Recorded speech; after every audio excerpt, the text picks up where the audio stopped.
శ్రీ సాయినాథాయ నమః. శ్రీ సాయి సచరిత్రము 12వ అధ్యాయం. ప్రస్తావన. కాకా మహాజని, బావు సాహెబ్ దుమాల్, నిమోన్కర్ భార్య, నాసిక్ నివాసి మూలశాస్త్రి, రామభక్తుడైన డాక్టర్. ప్రస్తావన. శిష్టులను రక్షించుటకు, దుష్టులను శిక్షించుటకు భగవంతుడు అవతరించునన్న సంగతి పూర్వం అధ్యాయంలో తెలుసుకున్నాం. కానీ సద్గురుమూర్తుల కర్తవ్యం దానికి భిన్నమైనది. వారికి మంచివాడును చెడ్డవాడును ఒకటే. వారు దుర్మార్గులను కనికరించి వారిని సన్మార్గమున ప్రవర్తించినట్లు చేసేదురు. భవసాగరమును హరించుటకు వారు అగస్త్యుల వంటివారు, అజ్ఞానమనే చీకటిని నశింపచేయుటకు వారు సూర్యుని వంటివారు. భగవంతుడు యోగుల హృదయమున నివసించును. వాస్తవంగా వారు భగవంతుని కంటే వేరు కాదు. సద్గురు శ్రేష్ఠుడైన శ్రీ సాయిబాబా భక్తుల క్షేమం కొరకు అవతరించిరి.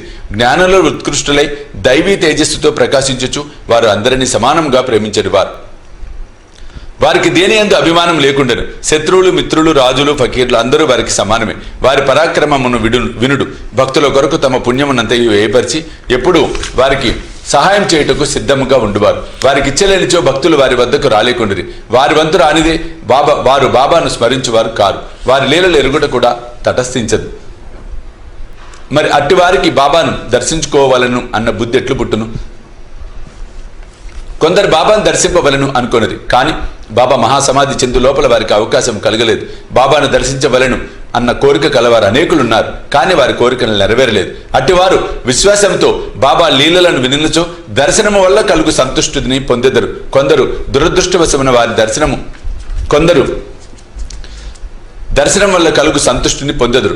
కొందరు అదృష్టం వశమున వారిని దర్శనం చేసుకొనను బాబా సన్నిధిలో ఉండవలను అని అనుకొనినను అచ్చట ఉండలేకుండిరి. ఎవరును తమ ఇష్టానుసారం షిరిడీకి పోలేకుండిరి. అచ్చట ఉండుటకు ప్రయత్నించినను ఉండలేకుండిరి. బాబా ఆజ్ఞ ఎంతవరకు గలదో అంతవరకే వారు షిరిడీలో ఉండగలిగిరి. బాబా పొమ్మనిన వెంటనే షిరిడి విడవవలసి వచ్చిచుండెను. కాబట్టి సర్వము బాబా ఇష్టము పైనే ఆధారపడి ఉండెను. కాకా మహాజని ఒకప్పుడు బొంబాయి నుండి కాకా మహాజని షిరిడీకి పోయాను. అచ్చట ఒక వారం రోజులు ఉండి గోకులాష్టమి ఉత్సవం చూడవలని అనుకోనను. బాబాను దర్శించిన వెంటనే అతనితో బాబా ఇట్లనిది, ఎప్పుడు తిరిగి ఇంటికి పోయేదవు? ఈ ప్రశ్న విని మహాజని ఆశ్చర్యపడింది. కానీ ఏదో జవాబు ఇవ్వవలేను కదా. బాబా ఆజ్ఞ ఎప్పుడైనా అప్పుడే పోయేదనని కాకా జవాబిచ్చాను. అందులోకి బాబా ఇట్లనెను, రేపు పొమ్ము. బాబా ఆజ్ఞ అనుల్లంఘనీయము కావున అట్లే చేయవలసి వచ్చాను. అందుచే ఆ మరుసటి దినమే కాకా షిరిడి విడిచాను. బొంబాయిలో తన ఆఫీస్కు పోగానే వాని యజమాని వాని కొరకే కనిపెట్టుకున్నట్లు తెలిసాను. ఆఫీస్ మేనేజర్ హఠాత్తుగా జబ్బుపడెను. కావున కాకా మహాజన్ ఆఫీసులో ఉండవలసిన అవసరము ఏర్పడెను. ఈ విషయమై యజమాని షిరిడిలో ఉన్న కాకా మహాజనికి ఒక ఉత్తరం కూడా రాశాను. అది కొన్ని రోజుల తర్వాత తిరుగుటప్పాలో బొంబాయి చేరినది. బావు సాహెబ్ దుమాల్.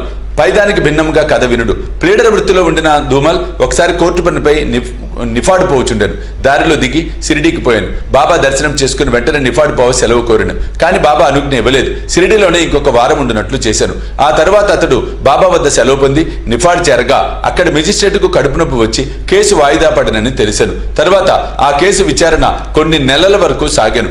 4 మెజిస్ట్రేట్లు దానిని విచారించిరి. తుట్టతుదకు దుమాల్ దానిని గెలిచాను. అతని కక్షిదారు విడుదలయ్యాను. నిమోన్కర్ భార్య. నిమోన్ గ్రామ వతనుదారుడు. గౌరవ మెజిస్ట్రేటకు నానాసాహెబ్ నిమోన్కర్ తన భార్యతో షిరిడీలో కొంతకాలం ఉండెను. ఆ దంపతులు తమ సమయమంతా మసీదులోనే గడుపుచు బాబా సేవ చేయుచుండిరి. బేలాపూర్లో ఉన్న వారి కుమారుడు జబ్బు పడినట్లు కబురు వచ్చెను. బేలాపూర్ పోయి తన కుమారుణ్ణి అక్కడున్న తమ బంధువులను చూచి అక్కడ కొన్ని దినములు ఉండవలను అని ఆ తల్లి అనుకోలేను. కానీ బేలాపూర్ పోయి ఆ మరుసటి దినమే షిరిడీకి రావాలని భర్త చెప్పాను. ఆమె సందిగ్ధంలో పడెను. ఏమి చేయుటకు తోచలేదు. ఆమె దైవమైన శ్రీ సాయినాథుడే ఆమెనప్పుడు ఆదుకొనెను. బేలాపూర్కు పోవుటకు ముందు ఆమె బాబా దర్శనంకే వెళ్ళాను. అప్పుడు బాబా సాటేవాడ మందిర ఉన్న నానాసాహెబ్ మొదలగు వారితో ఉండెను. బాబా ఆమె వద్దకు పోయి సాష్టాంగ నమస్కారం చేసి బేలాపూర్ పోవుటకు అనుమతినిమ్మని కోరాను. అప్పుడు బాబా ఆమెతో ఇట్లనెను, వెళ్ళుము, ఆలస్యము చేయవద్దు. హాయిగా బేలాపూర్లో 4 రోజులు ఉండిరా. నీ బంధువులందరినీ చూచి నింపాదిగా షిరిడీకి రా. బాబా మాటలు ఎంత సమయానుకూలముగా ఉండెనో గమనించుడు. నిమోన్కర్ ఆదేశమును బాబా రద్దు చేశాను. నాసిక్ నివాసి మూలశాస్త్రి పూర్వాచార పరాయణుడైన బ్రాహ్మణుడు. నాసిక్ నివాసి. ఆయన షట్శాస్త్ర పారంగతుడు. జ్యోతిష్య సాముద్రిక శాస్త్రములలో దిట్ట. అతడు నాగపూర్కు చెందిన కోటీశ్వరుడు బాపుసాహెబ్ బూటిని కలుసుకున్నట్టుకు షిరిడి వచ్చాను. బూటిని చూచిన పిదప బాబా దర్శనముకే మసీదు పోయాను. బాబా తన డబ్బుతో మామిడి పండ్లను కొన్ని పలహారపు వస్తువులను కొని మసీదులో ఉన్న వారందరికీ పంచిపెట్టుచుండెను. మామిడి పండును బాబా ఒక చిత్రమైన విధముగా అన్ని వైపులా నొక్కెడివారు, తినువారు. ఆ పండును నోటబెట్టగానే నొక్కెడివారు, తినువారు. ఆ పండును నోటబెట్టుకుని చప్పరించగానే రసమంతయు నోటిలోనికి పోయి తొక్క టెంకే మిగిలిడివి. అరటి పండ్ల నొలిచి గుజ్జును భక్తులకు పంచిపెట్టి తొక్కలు బాబా తమ వద్ద ఉంచుకునేవారు. మూలే శాస్త్రి సాముద్రికం తెలిసిన వాడ గుడిచి పరీక్షించుటకై బాబాను చేయి చాచుడని అడిగాను. బాబా దాన్ని అసలు పట్టించుకోక 4 అరటి పండ్లు అతని చేతిలో పెట్టిరి. తర్వాత అందరూ వాడ చేరిరి. మూలే శాస్త్రి స్నానం చేసి మడిబట్ట కట్టుకొని అగ్నిహోత్రం మొదలగున ఆచరించడం మొదలెడను. బాబా మామూలుగానే లెండి తోటకు బయలుదేరను. మార్గమధ్యమున బాబా హఠాత్తుగా ఎర్ర రంగు గేరు తయారుగా ఉంచుడు, ఈనాడు కాషాయ వస్త్రం ధరించదను అని అనెను. ఆ మాటలు ఎవరికీ బోధపడలేదు. కొంతసేపటికి బాబా లెండి తోట నుండి తిరిగి వచ్చాను. మధ్యాహ్న హారతి కొరకు సర్వము సిద్ధమయ్యాను. మధ్యాహ్న హారతికి తనతో వచ్చేదరా అని మూలే శాస్త్రి బూటీని అడిగాను. సాయంకాలము బాబా దర్శనం చేసుకున్నదనని శాస్త్రి బదులు చెప్పాను. అంతలో బాబా తన ఆసనంపై కూర్చుండెను. భక్తులు వారికి నమస్కరించిరి. హారతి ప్రారంభమైనను. బాబా నాసిక్ బ్రాహ్మణుని వద్ద నుంచి దక్షిణ తెమ్మనను. బూటి స్వయంగా దక్షిణ తెచ్చుటకై పోయెను. బాబా ఆజ్ఞ అతనికి చెప్పగానే అతడు ఆశ్చర్యపడెను. తనలో తానిట్లు అనుకోనెను, నేను అగ్నిహోత్రిని, బాబా గొప్ప మహాత్ముడే కావచ్చును, కానీ నేను ఆయన ఆశ్రితుడను కాను. వారికి నేనెందుకు దక్షిణ ఇవ్వవలేను? సాయిబాబా అంతటి మహాత్ముడు బూటి వంటి సంపన్నుని ద్వారా దక్షిణ అడుగుటచే అతను కాదనలేకపోయాను. తన అనుష్ఠానమును మధ్యలో ఆపి బూటితో మసీదుకు బయలుదేరను. మడితో ఉన్న తాను మసీదులో అడుగుపెట్టినా మైలపడిపోవద్దని భావించి మసీదు బయట దూరముగా నిలబడి బాబాపై పువ్వులు విసిరెను. హఠాత్తుగా బాబా స్థానంలో గతించిన తమ గురువగు గోలపు స్వామి కూర్చొని ఉండెను. అతడు ఆశ్చర్యపోయాను. కళా నిజమాని సందేహపడెను. తనను తాను గిల్లుకొని చూసుకొనెను.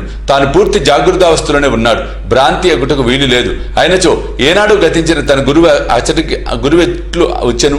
అతనికి నోట మాట రాలేదు. తుదకు సందిగ్ధములన్నీ విడిచిపెట్టి మసీదులో ప్రవేశించి తన గురువు పాదములపై పడి లేచి చేతులు జోడించి నిలబడెను. తక్కిన వారందరూ బాబా హారతి పాడుచుండగా మూలే శాస్త్రి తన గురునామమును ఉచ్చరించుచుండెను. తాను అగ్ర కులమునకు చెందిన వాడని, పవిత్రుడని అభిజాత్యమును వదిలిపెట్టి తన గురుని పాదములపై పడి సాష్టాంగ నమస్కారం అనర్చి కళ్ళు మూసుకొనెను. లేచి కళ్ళు తెరిచి చూసేసరికి వారిని దక్షిణ అడుగుచూ సాయిబాబా కనిపించెను.